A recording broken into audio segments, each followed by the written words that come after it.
In a tweet this morning, President Trump suggested a missile strike was imminent, taunting Russia, which has threatened to shoot down American missiles over Syria.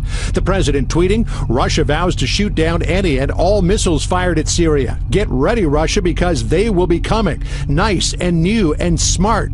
You shouldn't be partners with a gas-killing animal who kills his people and enjoys it. At this point in time, military strike against Syria certainly looks likely, and all sides are rattling sabers in a way that we haven't seen before. A military strike against Syria is on a hot boil at the White House. President tweeting, all of the fools that are so focused on looking only at Russia should start also looking in another direction, China. Here's part of what the Defense Department said on Friday. Quote, over the last 3 years, the People's Liberation Army has rapidly expanded its overwater bomber operating areas, gaining experience in critical maritime regions and likely training for strikes, as we mentioned a moment ago, against the U.S. and allied The U.S. targets. already has a guided missile destroyer in position off the coast of Syria.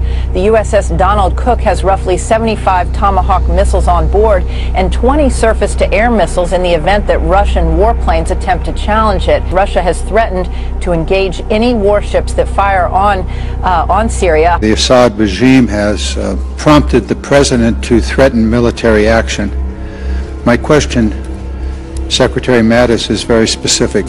What is the legal authority, the precise legal authority of the United States government to engage in military action in response to the chemical weapons use by the Assad regime? And as Russia prevents the United Nations from dealing with it, we can sit acquiescent or we can do something about it.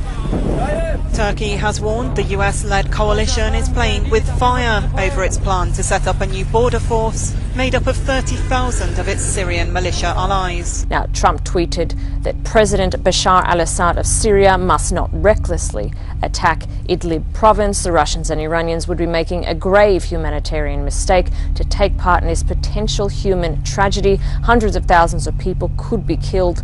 Don't let that happen. And the meetings we've seen happening just now are all looking forward to this higher level meeting that's going to take place on Friday, aren't they? Absolutely. There are preparations that are obviously being put in place for this attack on Idlib. We saw last week the Iranian defense minister went to Damascus. We've seen the Iranian foreign minister there on Monday meeting, not just him, but with a whole bevy of diplomats as well, meeting with President Assad. And on Friday, President Erdogan of Turkey, President Erdogan of Turkey, President Erdogan of Turkey. Just as we don't let the separatist terror organisation, the Kurdistan Workers' Party, operate within our borders, we're also determined to vanquish them on the other side of the border. In the coming days, we should continue the operation to purge our southern border from terror. Putin of Russia will go to Tehran to meet with Iran's President Hassan Rouhani. با دم شیر بازی نکنید. پشیمان میشید. پشیمانی ابدی برای شما به بار خواهد آورد. میگن ایران نمیذاریم یه قطره نفت صادر کنه. یعنی ایران اینقدر ضعیفه؟ کجا هستید شما؟ چی فکر میکنید؟ حتما نمیتونید این کارو بکنید. قطعا نمیتونید این کارو بکنید. وامیستیم، ما همه ملت ایران مرد مقاومتیم، مرد ایستادگی هستیم. شما نمیتونید ملت ایران را علیه امنیت ایران بسیج کنید. شما اشتباه میکنید. شما ضدیتتون رو با ملت ایران به وضوح نشون دادید. The U.S.'s latest move in Syria is straining relations with Turkey, a key NATO ally.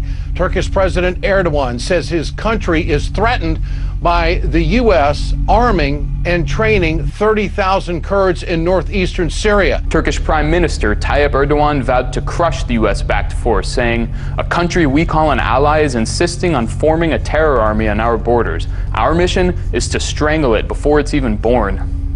Russian officials criticized the move too. Quote, "I think it's an obvious attempt to reanimate the militants who can flow from neighboring states, namely Iraq," said Deputy Head of the State Duma Defense Committee Yuri Shvitkin. He accused the U.S. of creating the border force, quote, to achieve their geopolitical goals, escalate tensions, and probably attempt to overthrow the legitimately elected President Bashar Assad. Israel issuing a strong warning this Sunday. Major General Yoel Strick quoted in the Times of Israel saying, Iran wants to establish a forward operating base in Syria whose goal is attacking Israel. We will not allow it.